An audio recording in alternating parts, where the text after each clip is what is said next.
então orar ao Senhor e iniciarmos aí essa aula, tá bom? Feche os seus olhos por um instante e vamos orar ao nosso Deus. Pai amado, Deus querido, Senhor de graça, poder e misericórdia, em nome de Jesus, estamos aqui, Senhor, na Tua presença para aprender ainda mais de Ti, aprender, Senhor, a respeito de um dos temas, meu Pai querido, mais importante, Deus, de toda a história da humanidade. Estamos aqui para falar, Senhor, de Ti, do nosso Senhor, do Cristo, do Messias, do prometido, aquele, Senhor, que nós vamos ver algumas características nessa noite que são singulares, únicas. O nosso Senhor, o nosso Deus, o nosso Pai, Jesus. Obrigado, Deus, por essa oportunidade de aprendermos e anunciarmos as boas novas e, ao mesmo tempo, estarmos crescendo no Teu conhecimento e na Tua graça. Deus, obrigado pela vida dos alunos que aqui estão. Continua, Senhor, fortalecendo, continua abençoando, Deus, dando vigor, dando ânimo, meu Pai, para que eles possam estar firmes nesse curso até o fim, já está também se aproximando. Estamos indo mais para o término, para que eles possam, Senhor, crescer ainda mais no Teu conhecimento, na Tua graça, em estatura, Senhor, espiritualmente, e eles possam, Senhor, fazer, Pai, em nome de Jesus, desse conteúdo, Pai querido, um bom proveito, meu Deus. Senhor, obrigado por essa oportunidade. Aqueles que ainda não chegaram, Deus, que possam, Senhor, estar retornando dos trabalhos em segurança, em paz, para que daqui a pouco estejamos aqui para glorificar, exaltar e bendizer o Teu nome. Muito obrigado, Deus querido, por tudo que tens proporcionado e feito para nós. Em nome de Jesus, amém. Queridos, abra sua Bíblia em Filipenses, capítulo 2, Filipenses, lá no Novo Testamento, Filipenses, capítulo, a carta, de Paulo aos Filipenses, capítulo de número 2, nós vamos ler aqui o versículo, do versículo 5 até o 11, tá? Do versículo 5 até o 11. Tá frio aqui hoje, me esfriou um pouquinho, a temperatura está caindo, mas eu já sou um pontagrossense, batizado na geada, já sou um bicho do Paraná, e já estou bem mais adaptado. É muito bom. Não quero também aquele friozão brabo, não, né? Mas o Senhor, Ele vai esquentando, o fogo do Espírito Santo vai esquentando os nossos corações, né? Vamos aí, porque vai ter que se cuidar, né? Para não ficar gripado também. Queridos Filipenses, carta do apóstolo Paulo, à igreja de Filipos, Filipenses, capítulo 2, versículo 5. Uma passagem maravilhosa, e é o texto base aqui da nossa aula, que diz assim, a partir do versículo 5, tende entre vocês o mesmo modo de pensar de Cristo Jesus, que, mesmo existindo na forma de Deus, não considerou ser igual a Deus, algo que deveria ser retirado a qualquer custo. Pelo contrário, ele se esvaziou assumindo a forma de servo, tornando-se semelhante aos seres humanos e reconhecido em figura humana. Ele se humilhou, tornando-se obediente até a morte e morte de cruz. Por isso também Deus o exaltou sobremaneira e lhe deu um nome que está acima de todo nome, para que ao nome de Jesus se dobre todo o joelho nos céus, na terra e debaixo da terra, e toda língua confesse que Jesus Cristo é Senhor, para a glória de Deus Pai. Amém, meus irmãos? Meus queridos, essa daqui é uma das passagens, sem dúvida nenhuma, mais belas que nós temos das Escrituras. Claro que toda a Bíblia, né?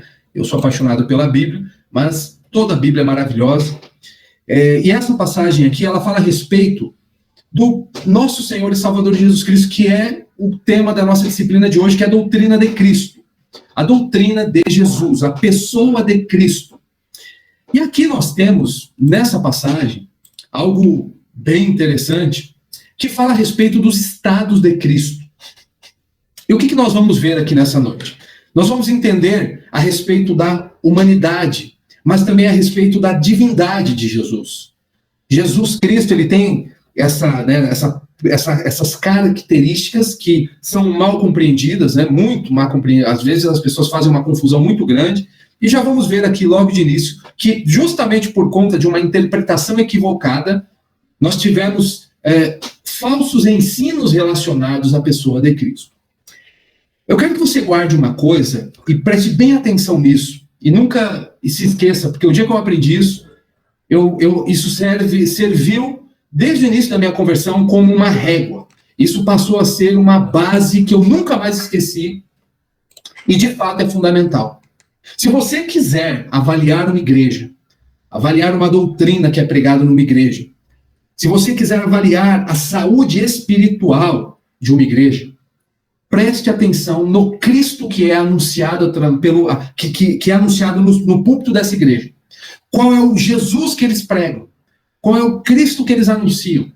É fundamental. Nós estamos falando aqui de algo que é a espinha dorsal do cristianismo, a sustentação, o alicerce, toda a viga, base, o fundamento, o próprio Cristo.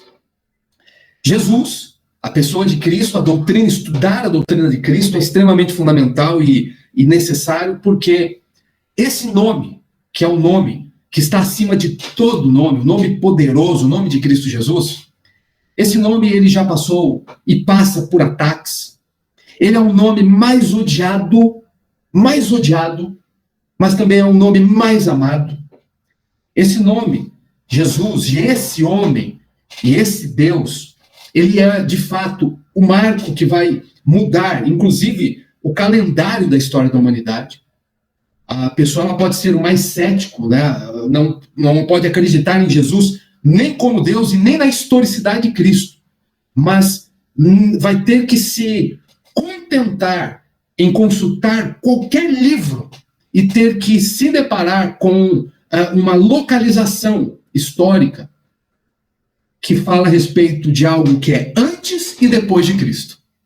Pode achar ruim, pode não gostar, mas vai ter que assumir que mesmo que não creia e tenha o ceticismo, ou seja, o tolo do Salmo de número 14, versículo 1, diz o tolo em seu coração não há Deus, vai ter que engolir essa verdade, queira, goste ou não.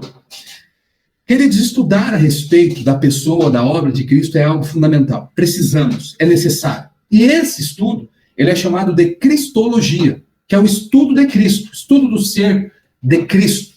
Nós temos essa disciplina nos seminários, estudamos inclusive recentemente. É uma disciplina maravilhosa, emocionante. Eu tenho certeza que nós temos aí muitas coisas para aprendermos. Pegando essa base aqui de Filipenses capítulo 2, do versículo 1, se você fizer a leitura do versículo 1 a 11, você vai perceber ali que fala a respeito da pré-existência de Cristo. O que é pré-existência? Jesus, ele é Deus, ele sempre existiu desde todo o tempo. Mas aqui nós vamos ver também, inclusive nesse estudo, que Jesus ele tem dois estados que ele acaba, posteriormente, ele acaba entrando também. Jesus ele é Deus, ele sempre existiu como Deus. Mas quando ele se faz homem, quando ele encarna, o verbo encarnou, a encarnação do verbo, ele entra no estado, que é o primeiro estado que nós vamos ver, que é o estado de humilhação. É o estado de humilhação. E por conta dessas características, que são características de fato importantes no cristianismo, algo que é revelado pela própria Escritura, ao longo da história sempre surgiram alguns ensinamentos ou deturpando não só a divindade, alguns deturparam a divindade de Cristo, outros deturparam a humanidade de Cristo, outros deturpam absolutamente tudo. Mas ao longo da história, e inclusive ali naquele contexto no qual os discípulos, o período apostólico, eles estão inseridos, eles não enfrentaram apenas as heresias que eram provenientes, que vinham do judaísmo, e também aquelas heresias que eram proporcionadas pelos gentios, principalmente de perspectiva helenística, gregos. Era uma luta incessante, era uma batalha que os discípulos tinham em defender e manter ali, porque eram inspirados por Deus, inclusive os que foram usados para a produção da Bíblia, para a criação do cânon bíblico, como nós já estudamos, na doutrina das Escrituras. E além desses dois ataques que esses discípulos tinham que enfrentar, eles precisavam também enfrentar todo o levante do diabo, todo o levante maligno, referente a doutrinas em relação a Cristo. Então, esse será sempre, pelo menos até o dia do juízo, até essa guerra terminar, nesse tempo, né, nessa perspectiva que nós vivemos, essa era, ou nas eras que talvez venham, essa é uma das lutas mais travadas da igreja, uma das mais travadas, que é o quê? Lutar compreendendo quem é Jesus e defendendo de fato quem é o Cristo, que a Bíblia revela. Não um achismo humano, não uma interpretação equivocada, não outras religiões, como o islamismo, por exemplo, fala a respeito de Jesus, mas não é o Jesus que nós cremos. Você vê seitas, né, que falam também a respeito. Mas lá, então, eu estou até aqui com a apostila do nosso seminário, pertinho. A Mauri, o presbítero Mauri foi até buscar, ficou muito show o material, Mauri. Muito show mesmo, a qualidade, né, da gráfica, eu gostei demais mesmo. E pelo preço tá, uma maravilha. Estudamos recentemente história das heresias primitivas. E aqui, queridos, o que nós vamos ver em relação a alguns, antes de falar do verdadeiro ensino, eu vou falar do falso ensino, tá bom? Tá tranquilo? Tá todo mundo acompanhando? Vocês estão conseguindo me entender? Tá conseguindo ouvir aí? Estão conseguindo acompanhar? Alguma dúvida até aqui? Pode mandar isso, manda o joinha, manda o coração. A Maria Eduarda tem uma pergunta lá para você. Ela mandou no chat. Maravilha. Maria Eduarda perguntou: como identifico que a pessoa distorceu a palavra de Deus? Como identificar como uma pessoa distorceu a palavra de Deus? Conhecendo a palavra de Deus. Esse é o primeiro princípio básico. Conhecer a palavra de Deus. Você saber o que estão falando a respeito da palavra de Deus de forma distorcida é você conhecer o que está sendo dito ali. Então, por exemplo, todo texto, todo versículo, ele tem um contexto. Então, não deixe que a pessoa pegue um versículo e tire ele do contexto. Leia o contexto. É ler o contexto todo. Então, eu leio o contexto todo e aí eu vou ter uma ideia do que está. Claro que, né, você pode consultar pessoas que possam te orientar.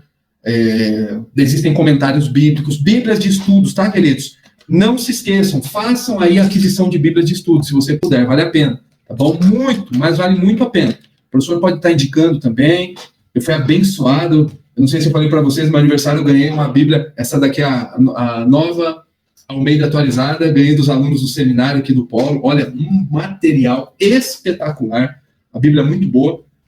Ganhei com uma capa bonita, eles me deram uma capa bonita, e eu tenho feito uso de uma Bíblia chamada Bíblia da Escola Bíblica Dominical. Mas existem Bíblias maravilhosas, maravilhosas. A Bíblia de Estudo da Mulher. Então, para saber que distorceram, Maria, que é uma mentira, eu preciso conhecer a verdade. Preciso conhecer a verdade. Então, é conhecendo a verdade que eu vou ter base, né? Tendo a base da verdade, eu vou ter aí condições de identificar quando algo está sendo dito de forma equivocada, está sendo falado aí de forma deturpada, tá bom? Esse é um dos pilares fundamentais. Queridos, quem que é Jesus?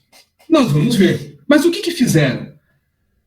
Surgiram algumas ideias a respeito da pessoa de Cristo de forma equivocada, algumas correntes heréticas, falsos ensinos. Então, algumas das principais doutrinas heréticas, pessoal, pegando ali já no contexto dos discípulos, você vai encontrar, por exemplo, um grupo chamado, muito conhecido, né? Um grupo chamado gnosticismo. Gnosticismo, palavra gnosis, que significa conhecimento, que vem aí, né, de uma perspectiva filosófica, religiosa, dos gregos. Eles tinham alguns ensinos equivocados, né? O universo, por exemplo, para eles sustentavam uma visão dualista do universo. Eles acreditavam que existia, por exemplo, um Deus bom e um Deus ruim. E tudo que é bom derivava desse Deus bom e tudo que era ruim derivava de um Deus ruim. Mas ali no mesmo pé de igualdade. Isso é uma ideia platônica, tá? Isso vem muito de Platão. Platão, ele acreditava numa perspectiva como essa. A visão assim dualista da realidade, do mundo, né? Ele falava do mundo que era um mundo visível, mas ele falava do mundo das ideias também, que era um mundo, né? Tem coisas que parecem até com o cristianismo, mas tem que tomar cuidado com o paganismo. O próprio homem de Deus, chamado Agostinho de Hipona, ele era neoplatônico, mas ele pegou aquilo que de fato prestava na que presta na filosofia, ele trouxe para aprimorar a teologia. Mas o que eles inventavam? Jesus, no gnosticismo, eles ensinavam que, por ensinar, por exemplo, que a matéria é má, então eles acreditavam, por exemplo, que existia um Deus, e desse Deus bom e desse Deus ruim, E Deus mal, do ruim, emanações, e alguns acreditavam até em 30 emanações, né? Ou seja, deusezinhos, outros deuses, que um deles foi o quê? Afetou o mundo físico, afetou aí esse mundo caído, afetou esse mundo que está deteriorado, né? Ah, que bonitinho o Davizinho, né? O Davizinho tá ali com a Mauri. A senhora abençoadinha, bonitinho. Ele quer saber como é que funciona a aula online. Que bonitinho. Assista a aula lá. Oi, Davi, Deus abençoe, abençoadinho. Bênção. A Senhor. Que bonitinho. O que acontece, queridos? Acontece que eles acreditavam que a matéria, o mundo físico, ele foi afetado de forma negativa. Então a matéria era algo ruim. Inclusive, era uma ideia de que o espírito ele precisava evoluir porque ele estava aprisionado dentro dessa matéria. Isso não é muito diferente do que eu vejo até alguns evangélicos acreditarem, né? Mas essa perspectiva era uma perspectiva equivocada. Algumas pessoas acreditam até hoje que, por exemplo, quando se fala do pecado, o pecado ele está relacionado só ao mundo físico, ou melhor dizendo, à carne, não. Porque quando a Bíblia fala carne, aí que está a questão do contexto, né? Ela está relacionada, esse termo está relacionado muito à natureza humana. E não somente ali a perspectiva material. Nós temos duas substâncias, né? Nós estudamos isso numa das nossas aulas, na doutrina do homem, inclusive, da antropologia, a matéria física e a matéria imaterial, que é espiritual. E o que eles acreditavam? Eles acreditavam que essa matéria espiritual, essa substância, aliás, espiritual, ela aprisionava o espírito, a alma. E aí o que eles fizeram? Quando alguns desses gnósticos se converteram para o cristianismo, eles começaram a pregar um Cristo sem corpo. Que eles acreditavam que Jesus não poderia ter um corpo físico, porque a matéria era má e ele poderia ter sido afetado por essa matéria má. Heresia, queridos, falso ensino. Tanto é que você vai ver os discípulos lutando contra essas heresias, as epístolas de João, ele faz uma apologética. Quando você vê lá as epístolas, mais para o final da Bíblia, ele fala que aquele que nega Jesus, que Jesus vem em carne como homem, né, com a natureza humana, esse é um anticristo também, ele está no falso ensino. Então, isso daí é muito sério. Esse foi um dos ataques que a igreja teve que lutar contra, né? Teve que lutar aí em relação à cristologia, a Jesus Cristo, a deturpação de quem é Jesus. Um outro ensino, e são vários, tá, queridos? São vários. Né? Aqui no seminário nós estudamos vários, os alunos fizeram alguns trabalhos, apresentaram, né? Existem diversos ensinamentos, tem até um livro muito bom, é da editora Paulus, tá? É uma editora católica, mas, olha, é um livraço, é do Roque Frangiotti, História das Heresias, tá? Aqui fala bem a respeito, é um livrinho muito bom, assim, para você conseguir compreender, de leitura rápida, fala a respeito desses falsos ensinos, né? Ou você também pode fazer a aquisição de livros da história da igreja cristã. Esse livro do Hubert Butt é um livraço também, História da Igreja Cristã, maravilhoso esse livro aqui. Aborda também, geralmente esses livros que falam a respeito da história da igreja, eles vão abordar essas perspectivas, né? Mas um outro ensino, para vocês terem ideia, que foi aí propagado, foi o ebionismo, por exemplo, que negava a natureza de Jesus também, considerava ele apenas, na verdade, um mero homem. Então, a natureza de Jesus como Deus, eles negavam, ele era só um homem. Teve uma heresia chamada docetismo, por exemplo, que negava a realidade do corpo de Cristo, assim como os gnósticos, porque eles julgavam que, por conta da natureza não poder estar ligado à matéria, que era originalmente má, então você já vê aí uma semelhança com o gnosticismo. Uma outra heresia que foi combatida também foi o arianismo, que considerava Jesus o mais elevado dos seres existentes, mas negava a sua divindade, fazendo o quê? Uma interpretação totalmente equivocada, errônea, a respeito da humilhação temporária e voluntária de Cristo. Isso daí se chama o arianismo. E pasmem, qual que é? Porque, assim, alguns ensinos desses, nós chamamos de, igual aqui na disciplina, na história das heresias primitivas, algumas dessas heresias, elas desapareceram. mas outras ganharam uma roupagem nova e estão vivas até hoje. Por exemplo, esse arianismo, que foi combatido, hoje ele é pregado pelas Testemunhas de Jeová. Se você já ouviu falar nas Testemunhas de Jeová, elas acreditam exatamente nisso. Elas consideram Jesus um ser elevado, ele é o primeiro ser criado por Deus, mas não é Deus, não é Jeová. Percebe isso? Temos aí o curso, né, de apologética que a gente ensina essas questões. É bem bom para aprender também, bem importante. Esse foi um dos ensinos. Mas tem diversos, queridos. Para vocês terem ideia, teve um ensino chamado de apolinarianismo, que negava negava a união das duas naturezas de Jesus, tanto a divina como a humana. Fazia Jesus, fazendo de Jesus aí duas pessoas. Eles falaram que Jesus era duas pessoas diferentes e distintas. Absurdo, né? Um clone do outro. Uma coisa absurda, sem sentido nenhum. Então temos aí diversos ensinos que são ensinos equivocados, que são ensinos que são deturpados, ensinos que, de fato, nós não podemos aceitar. Mas como que nós vamos saber que esses ensinos eles são equivocados? Que eles não prestam? Justamente, queridos, conhecendo a palavra de Deus, conhecendo o que as Escrituras falam, o que ela revela. É a respeito disso que nós vamos estudar. Tem o nestorianismo também, que é uma outra heresia, né? Fique tranquila, irmã Lúcia. Fique em paz, tá bom? Eu vou pedir para que vocês estejam acompanhando lá o grupo, se vocês puderem de vez em quando ver o WhatsApp, que eu não estou conseguindo ver aqui. Pois é, cheio de ismo, tudo ismo. Cheio de ismo, Maria. Acompanhem o WhatsApp, se alguém estiver tentando entrar, me falem, tá? Para eu poder estar... Deixa eu ver aqui. Ninguém falou ainda, né? Eu não sei se alguém... Depois, mas se alguém falar, pedir para entrar aqui, vocês me avisam, tá? Olha o tanto, então, queridos, de heresias, de falsos ensinos, né? Tinha um ensino chamado de eutiquianismo. Olha só que nome bonito, né? Eles afirmavam, por exemplo, o eutiquianismo, que as duas naturezas de Jesus se uniam em uma só. E que esta, né, que era a divina, ela era a que predominava, né? Porém, não o mesmo plano que nós vemos aí da natureza divina original. Né? Assim, eles, de forma sutil, eles vão deturpando. É muito sério, né? Uma outra heresia, né, que existia também, é o serintianismo.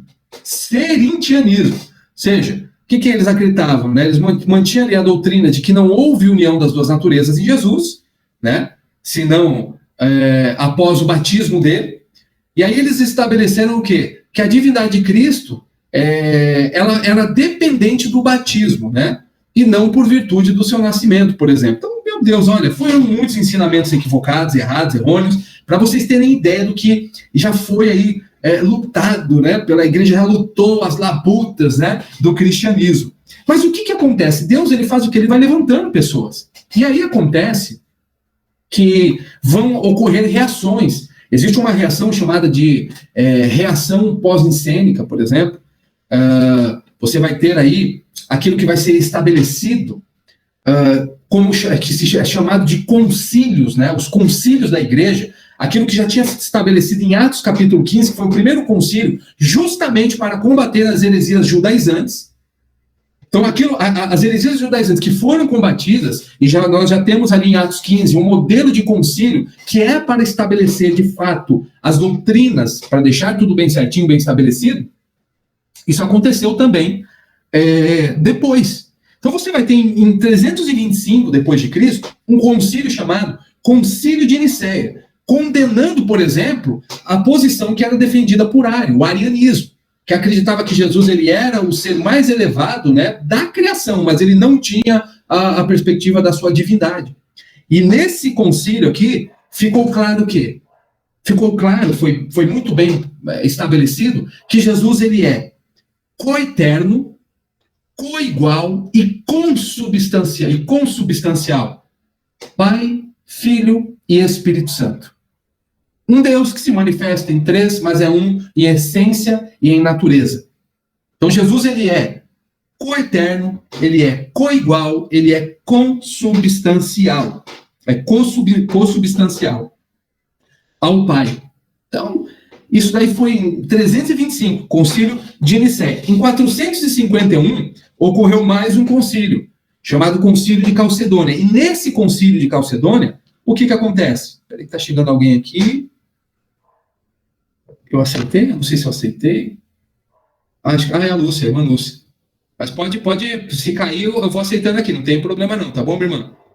Eu vou vendo aqui, eu vou aceitando. Fique em paz. Esse concílio, queridos, chamado de Concílio de Calcedônia, foi estabelecido, a igreja ela condenou o quê? Ela estabeleceu a condenação de um homem, né? De algumas posições defendidas por Nestório, por exemplo, e um homem chamado Eutiques, que eles negavam as duas naturezas de Cristo. Então, o Senhor ele sempre deixou que acontecesse o quê? Acontecesse, como Paulo diz, é necessário que haja heresia entre vós. Para quê? Para que aquilo que é verdadeiro fique muito bem fundamentado e estabelecido. E é isso que nós vamos ver agora. Eu tenho um resumo bem bom aqui para nós. E vamos entender qual é esse Cristo que a igreja professa. Qual é o Cristo revelado nas Escrituras? O Cristo que tem as duas naturezas, que nós chamamos em teologia de união hipostática, que são as duas naturezas que Cristo tem. Ele não é 50% homem e nem 50% Deus. Ele é 100% homem, mas ele também é 100% Deus. Mas, professor, isso é difícil, Eu sei que é. Mas é um mistério. E é um mistério do quê? É um mistério da cristologia, da encarnação. Assim como a Trindade é um mistério, a pessoa de Cristo também tem essa perspectiva de mistério, mas não de misticismo. Porque nós estamos falando de um argumento que ele não é um argumento anti-intelectual, ou é um argumento sem lógica, ou é um argumento que não faz sentido nenhum. Pelo contrário, ele é um argumento supra-racional. Por que supra-racional? Porque é algo que vai além da nossa capacidade humana de compreensão na totalidade. Se Deus quisesse que compreendêssemos na totalidade, nos mínimos detalhes, ele teria feito o quê?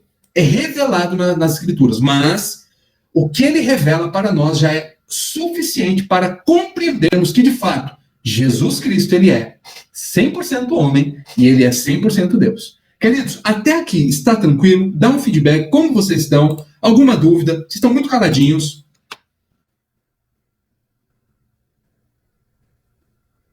Tranquilo, estão conseguindo acompanhar? Sossegado? Susi? Tá tranquilo aí? Jéssica? Bru? O irmão Luiz, né? Os Luiz, né? Temos aqui... Tá Susi? Maravilha, Mara, Luiz Henrique, pensa, a Mauri, maravilha, o Leozinho. Então vamos lá, vamos firme e forte. Bom, humanidade de Cristo. Vamos ver aqui algumas perspectivas importantes a respeito da humanidade. Então vamos ver Jesus. O que significa quando afirmamos que Jesus, né, é homem? Põe no carregador, meu filho. Esse cara caiu. Põe no carregador, meu filho. A Maurício caiu dele, ele está sem bateria. O que significa dizer que Jesus Cristo tem a humanidade de Cristo? A igreja primitiva ela sempre reconheceu isso, foi como ele se revelou, e é o que nós vamos entender. Mas, professor, como que pode falar que Jesus ele era homem, sendo que a própria Bíblia fala, lá em Romanos, capítulo 5, versículo 12, que o pecado ele entrou por um homem? Ou seja, será que Jesus, porque Jesus ele foi ali gerado? Ele teve um nascimento, sim, ele teve. Ele tem, né, inclusive, a sua perspectiva corpórea, física, material, sim, ele tem. Mas, queridos, Jesus, e nós vemos, né, o próprio, isso é exatamente essa passagem, Maria, exatamente essa passagem. João, no capítulo 1, versículo de número 14, diz o quê? Fala exatamente isso. Vamos dar uma olhadinha? João, capítulo 1, versículo 14. Olha, Maria em cima, hein, Maria? Muito bom, em cima. E está aqui, está anotado exatamente essa passagem. É isso aí, que bênção. E o verbo se fez o quê? Carne. Lá no versículo 14 de João, capítulo 1. e o verbo se fez carne, e diz assim, e habitou entre nós, cheio de graça e de verdade, e vimos a sua glória como a glória do unigênito do Pai. O verbo, ele se fez carne. Sim, Jesus, ele é homem sim. Então você vai ver que na igreja primitiva, obviamente, tinha esse reconhecimento, porque os discípulos caminharam com Jesus, eles andaram com Cristo. Jesus, ele veio sim como homem. Deus, ele enviou, porque Deus amou ao mundo de tal maneira que deu seu Filho unigênito, não é isso que diz? Para que todo aquele que nele crê não pereça, mas tenha a vida eterna. João capítulo 3, versículo 16. Meus irmãos, isso daqui é maravilhoso, porque por que Jesus ele veio como homem? Por que existe a perspectiva da humanidade de Cristo? E aqui vai a resposta. Porque existe uma necessidade. Olha que coisa interessante. Lá em Atos capítulo 10, versículo 41, Atos capítulo de número 10, versículo 41, pode, se você quiser anotando essas passagens ou quiser me acompanhar, Atos 10, versículo de número 41. Eu vou ler aqui também o 40. Mas Deus o ressuscitou no terceiro dia e concedeu que fosse manifesto. Não a todo o povo, mas às testemunhas que foram anteriormente escolhidas por Deus, isto é, a nós que comemos e bebemos com ele, depois que ressurgiu dentre os mortos. Aqui está falando de Jesus que já havia vindo, já havia encarnado, já havia nascido, o verbo que se fez carne, e ele morreu naquela cruz, mas ele ressuscitou. E perceba aqui que diz, né, que as testemunhas que foram escolhidas anteriormente pelo próprio Deus, para que fossem testemunhas desse fato, né? E o que diz aqui? Que fala a respeito, mas Deus o ressuscitou no terceiro dia e concedeu que foi manifesto, né? Não a todo o povo, para alguns apenas. E o que é interessante nisso daqui? Que depois da ressurreição de Cristo, diz o quê? A nós que comemos e bebemos com ele, depois que isso ressurgiu dentre os mortos. Então os apóstolos, eles foram o quê?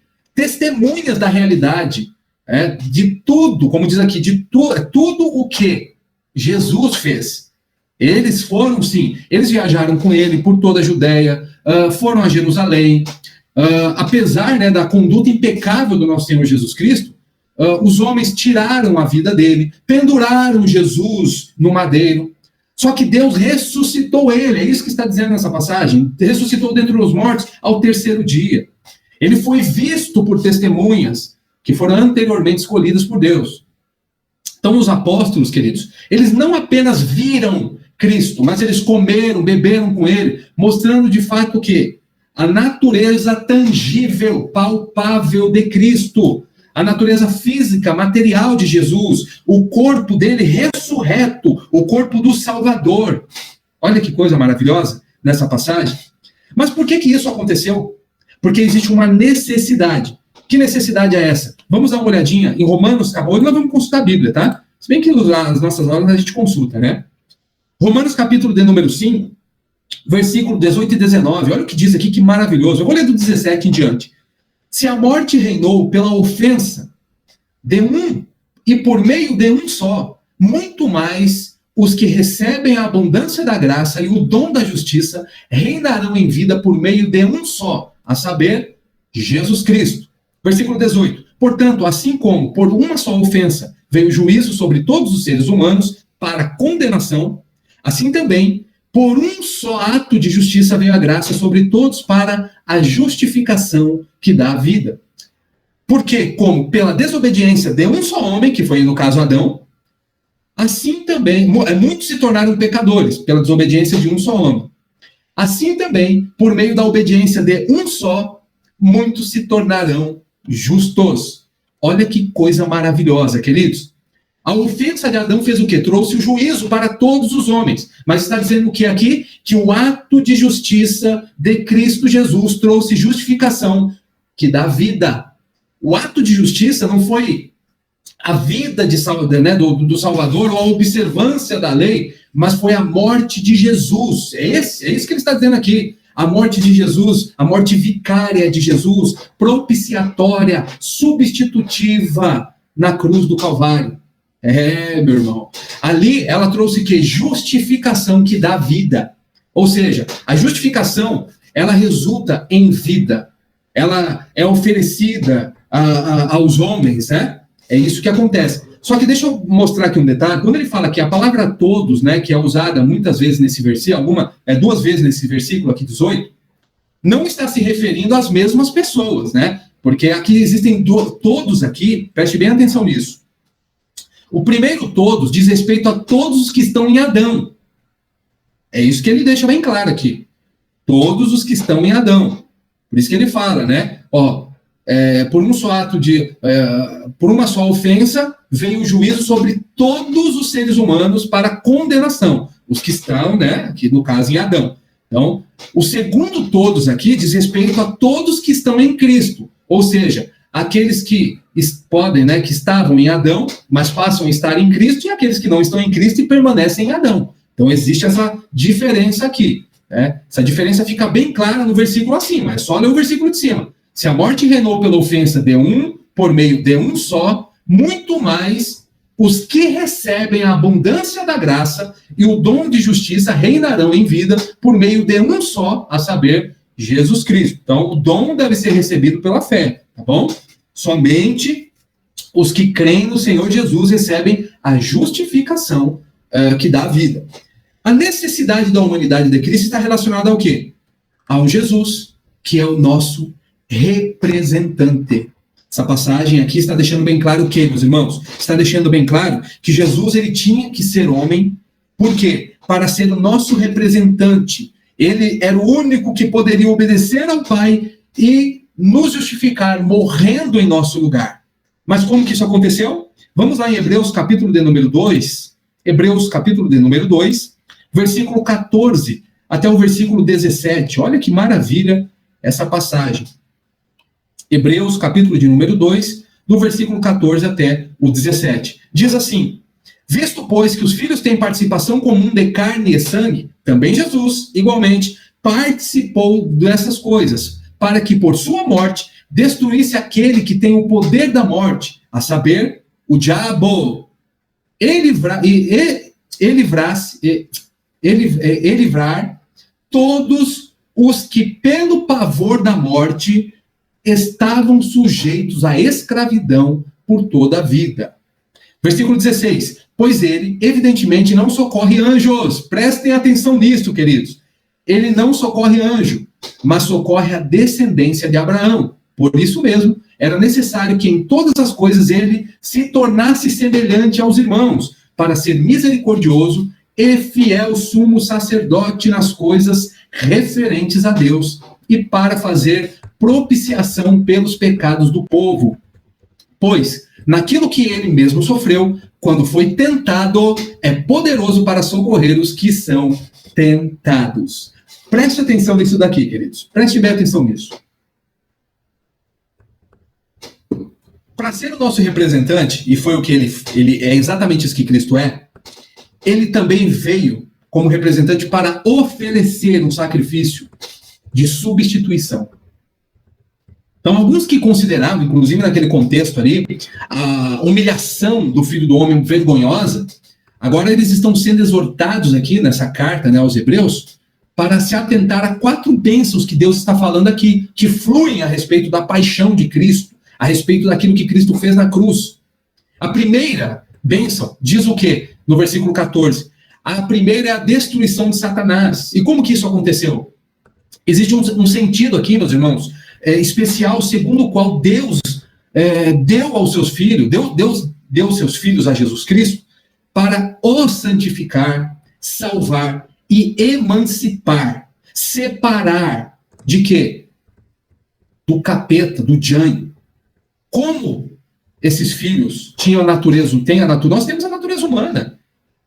Todos pecaram e estão destituídos da glória de Deus. Não há nenhum justo, nenhum sequer. Não há quem encontre, não há quem entenda, não há quem busque a Deus. E Romanos 3 diz isso.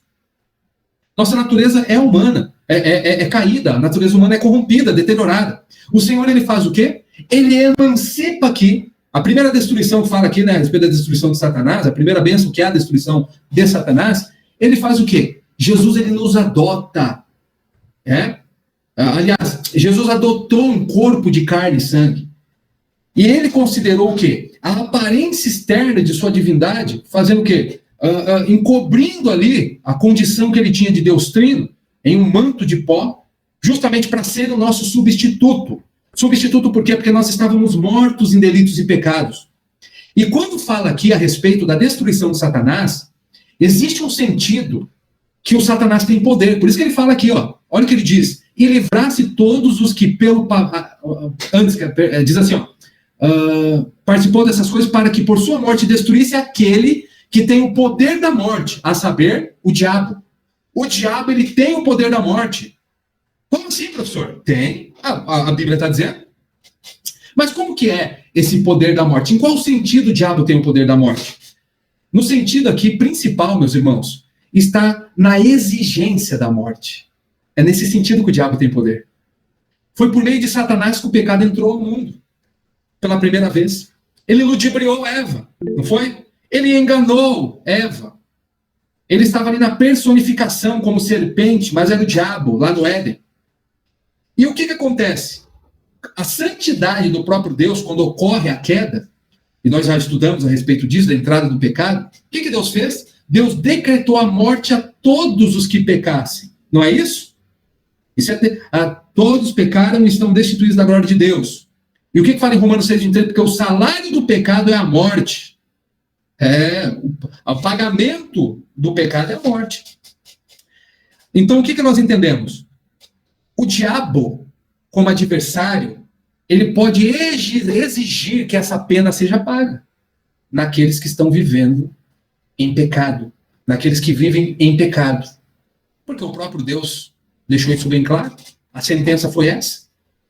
O diabo, como acusador, o diabo maligno, ele faz isso. Nesse sentido que a Bíblia está dizendo. O poder que ele tem da morte é nesse sentido. Sabe por quê, queridos?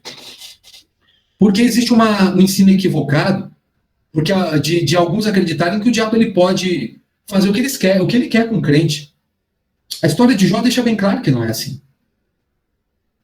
O cristão que está lavado, remido, justificado, santificado por Cristo, o diabo ele só pode fazer aquilo que Deus ele permite o diabo fazer. Ele não pode ter poder sobre a vida de um cristão, como nós vemos aí. Alguns dizendo, ensinando, tudo é o diabo, o diabo, o diabo. Só se estiver vivendo para fazer a vontade do diabo. Agora, é claro que, assim como acontece em países pagãos, o poder é visto, o poder do diabo, né, é visto que é na habilidade que ele tem de usar os agentes dele. Os feiticeiros, aqueles que pronunciam uma maldição sobre uma pessoa, né, para que ela morra sem nenhuma causa natural. Isso acontece porque a pessoa está vulnerável. Mas alguém que tem o Espírito Santo de Deus, não pode acontecer isso. Isso não pode acontecer. Estão falando, professor, não tem medo de mandinga, de ziquezira, de quizumba, de macumba? Não tem medo. Por quê? Porque eu sei em quem eu tenho crido. E eu sei o Espírito que habita em mim. Então eu não tenho medo. Os livros que eu tenho aqui de satanismo, as pesquisas que eu faço, os estudos que eu faço, isso não tem poder na minha casa e não pode ter. De jeito nenhum. Agora, o que é lindo nessa passagem? Que essa sentença aqui, que é, inclusive, algo que o diabo ele usa, tendo o poder da morte, o próprio Senhor, ele fez o quê? Olha o que diz ali no versículo 15. E livrasse todos os que pelo pavor da morte estavam sujeitos à escravidão por toda a vida. A segunda bênção aqui, maravilhosa, está relacionada à humilhação de Cristo, que é a emancipação do pavor. Pavor do quê? O pavor, antes da cruz, o pavor da morte mantinha a humanidade em servidão por toda a vida. Embora você tenha no Antigo Testamento alguns lampejos aí, meus irmãos, a respeito da vida pós-morte, né? A impressão geral que você vai ter é, de fato, algo com uma incerteza. O horror, a tristeza, era algo meio nebuloso. Antes do quê? Antes de Jesus. Quando Jesus ele vem, ele traz luz à vida. Ele traz clareza. O Novo Testamento vai fazer isso. E a imortalidade, é isso que ele diz aqui. E a imortalidade, mediante o Evangelho, vai dar o quê? Vai dar a emancipação, vai nos livrar a respeito dessa perspectiva. Qual? Daquela que nós estávamos sujeitos, o pavor da morte. Isso é maravilhoso. Glórias a Deus, a esse Deus maravilhoso por isso. Meus irmãos, 2 Timóteo, capítulo 1, versículo 10, fala: E, manifestada agora pelo aparecimento de nosso Salvador Jesus Cristo, o qual não só destruiu a morte, como trouxe a luz, a vida e a imortalidade mediante o Evangelho. Olha que coisa maravilhosa. Isso é bênção demais. A terceira bênção aqui nessa passagem é a bênção extraordinária. É a da expiação do pecado.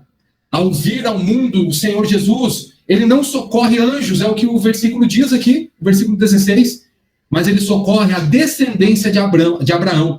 Socorrer aqui é uma tradução do grego que é epilambano, que significa apoderar. Ele se apoderou. Então, aqui é interessante o quê? Que essa descendência de Abraão são os descendentes físicos de Abraão, os judeus, a sua semente espiritual, ou seja, os cristãos de todas as igrejas, de todas as épocas, quer dizer. Isso é maravilhoso, meus irmãos. Isso é fantástico, isso é sublime, isso é bênção de Deus. Isso é bênção de Deus. E aqui, queridos, nós temos essas promessas. Ele termina dizendo ali que a quarta bênção que ele vai proporcionar é ajudar os que são tentados. Por quê? Porque ele mesmo sofreu, tendo sido tentado. É poderoso para socorrer os que estão sofrendo a tentação. Por isso que ele termina, ó. Por isso aquilo que ele mesmo sofreu quando foi tentado é poderoso para socorrer os que são tentados. Ele sabe o que a gente passa. Ele conhece cada um de nós. Ele sabe das nossas aflições. Ele sabe das nossas lutas. Nós não temos desculpas. Nós não temos o porquê não confiar nesse Deus. Porque ele foi tentado também. Ele passou por essas aflições. Ele sofreu. Ele passou pelo teste. A palavra tentado, principalmente lá em Mateus capítulo de número 4, é nesse sentido aqui. É testado. Jesus foi testado. Porque ser tentado não é pecado, meus irmãos. O pecado é cair em tentação. Entende? Tranquilo? Ser tentado não é pecado. Cair na tentação é pecado. Lutero dizia que nós não podemos evitar que os pássaros eles sobrevoem por cima das nossas cabeças. Mas nós podemos evitar que eles façam ninhos nas nossas cabeças. Quando ele fala em relação ao pecado. E é verdade. É verdade. Ser tentado não é pecado, mas cair na tentação é o pecado. Jesus, ele sabe o que nós passamos. Ele sabe. Ele vem, portanto, meus irmãos, oferecer um sacrifício de substituição. Foi isso que ele fez. Isso é maravilhoso, isso é sublime, isso é fantástico. Isso não tem preço. Mas por que ele fez isso? Porque ele é o único mediador. Vamos dar uma olhadinha em 1 Timóteo capítulo 2, versículo 5. 1 Timóteo capítulo 2, versículo 5. 1 Timóteo, capítulo de número 2, versículo de número 5. Olha o que diz nessa passagem. Porque há um só Deus e um só mediador entre Deus e a humanidade, Cristo Jesus, homem, que deu a si mesmo em resgate por todos, testemunho que se deve dar em tempos oportunos. Porque há um só Deus e um só mediador entre Deus e a humanidade, Cristo Jesus. Meus irmãos, há um só Deus, ele é o Deus de todos os homens. Como Deus, prestem atenção nisso, ele deseja a salvação, como Deus. Se ele fosse um entre muitos deuses, poderia estar preocupado somente em ser adorado. Mas Jesus, ele é o mediador entre Deus e os homens. Ou seja, nenhum homem pode chegar a Deus de outra maneira. Por isso que ele diz, eu sou o caminho, a verdade e a vida. Ninguém vem ao Pai senão por mim. O artigo definido o é de único. Jesus é o caminho, é o único caminho. Ele não diz assim, eu sou um caminho, existem outros caminhos.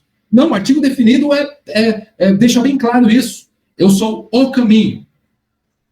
Então, por que ele deixa bem claro isso? Ele vai enfatizar. Porque ele é o único que é o mediador, que está no meio, é o intermediário que pode ficar no meio de dois, se comunicar ali entre ambos. Existe um abismo entre o ser humano e Deus. Quando o pecado ele entra, quando o ser humano ele passa a ter a natureza caída, deteriorada, ocorre uma ruptura. O ser humano ele passa a ser separado de Deus. Existe um abismo entre o ser humano e Deus. Mas Jesus, como uma ponte, ele vem reconciliar os homens, os seres humanos, as ovelhas de Cristo Jesus com Deus. Ele é o mediador, ele faz a mediação. Isso é muito lindo, meus irmãos. Isso é maravilhoso. Mas por quê? É o que fala lá em Hebreus que nós lemos. Hebreus capítulo 2, versículo 18. Ele é o nosso sumo sacerdote. Ele, Jesus, é o nosso sumo sacerdote, meus irmãos. Tranquilo até aqui, querido? Já estou terminando. Já está indo para o fim. Sossegado até aqui? Dá um feedback.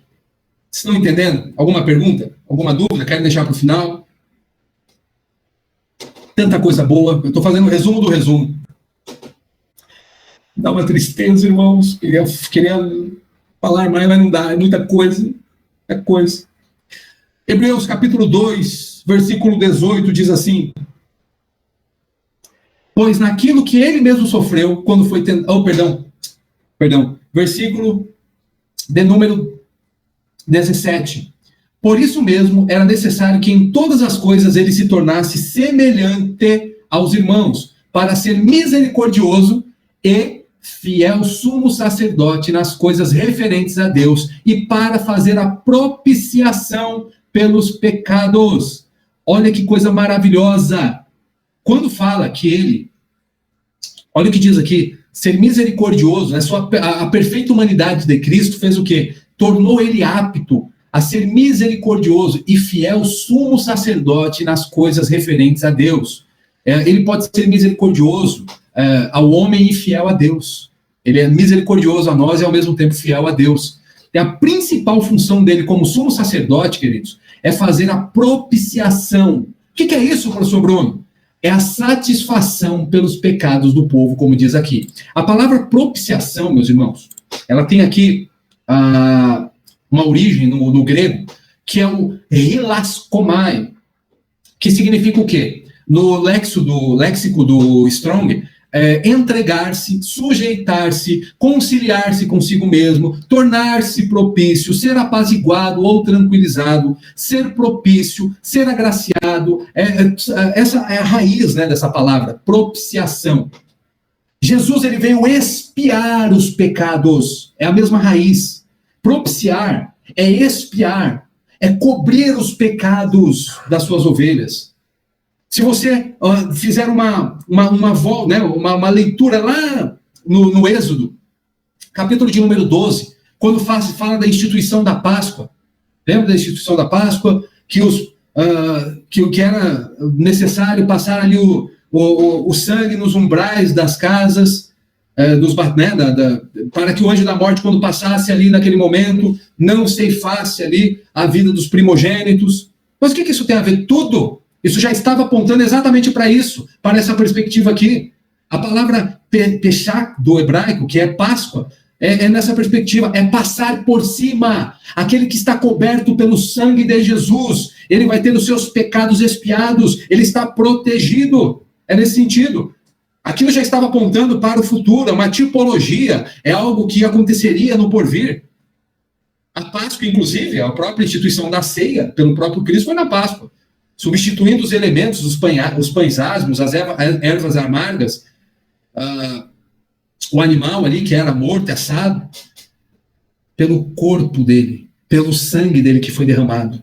Jesus, ele como sumo sacerdote, diferente dos sacrifícios que eram apresentados no Antigo Testamento para expiar os pecados, os animais que eram colocados ali mortos diante do altar, nós temos a perspectiva do próprio Deus, que além de ser o sumo sacerdote, o único que poderia fazer ali, né, através do oferecimento de um sacrifício definitivo, que é ele mesmo, é o próprio Jesus. Ele se deu naquela cruz como sacrifício vivo. Ele se deu naquela cruz para que pudéssemos ser perdoados e ter os nossos pecados, porque quando ele morre naquela cruz, ele não somente leva os nossos pecados, mas ele paga pelos pecados e também leva a nossa culpa. Ele cobre a nossa culpa. Sabe o que significa isso, meus queridos? Que Deus, ele nos justifica. Jesus nos justifica. Quando Deus, ele olha para você, quando você é justificado por Cristo Jesus, ele não vê mais você. Ele vê Cristo. Porque Cristo se colocou no nosso lugar. Cristo se deu naquela cruz por nós. Ele teve aquela morte horrível, aquela morte terrível, aquela morte humilhante, ultrajante. Mas quem merecia aquela morte éramos nós. Mas ele se deu no nosso lugar, como sacrifício. Ah, meus irmãos, se as igrejas, se os cristãos compreendessem isso, muita coisa seria diferente. A maior história de amor que existe é essa. Essa é a maior história de amor que pode existir. É por isso que Jesus diz: aquele que ama mais papai, mais mamãe, mais amiguinho, não pode ter parte comigo. Porque nós precisamos compreender a seriedade disso daqui. Meus irmãos, nós estamos contando um mito, uma historinha. Nós estamos falando aqui do próprio Deus, criador de todas as coisas, de todo o universo, de toda a existência de vida, de toda a raça humana, de todo o cosmos, que ele desce dos céus, ele vem e encarna como homem, ele se submete a todas as limitações humanas, e esse Deus, ele se dá naquela cruz para perdoar os nossos pecados, para que pudéssemos ser perdoados. E ele faz isso por quê? Por amor.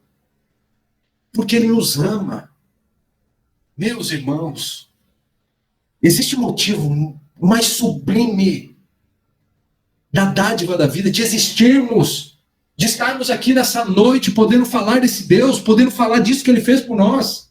Não existe motivo mais sublime, mais majestoso para louvarmos por esse Deus e agradecermos por isso que ele fez, por aquilo que ele fez na cruz. Oh, meus irmãos, isso é maravilhoso demais. Esse Deus maravilhoso, ele fez exatamente isso.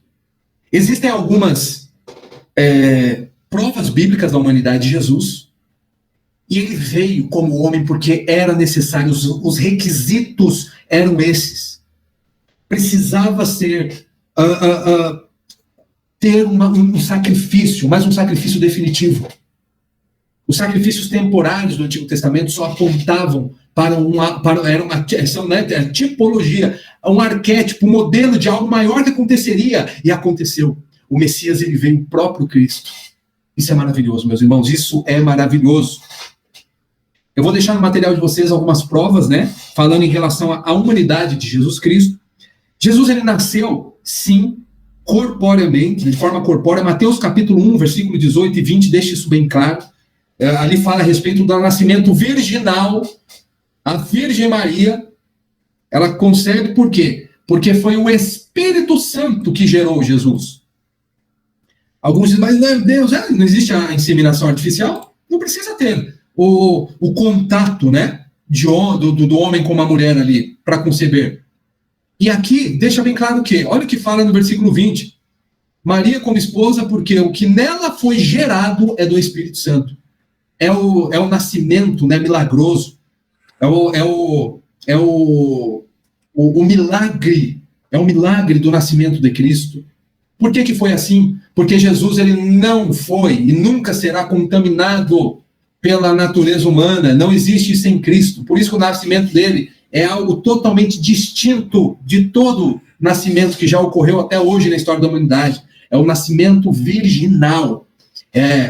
Deus, ele emprestou ali aquele ventre daquela mulher abençoada, corajosa que é Maria.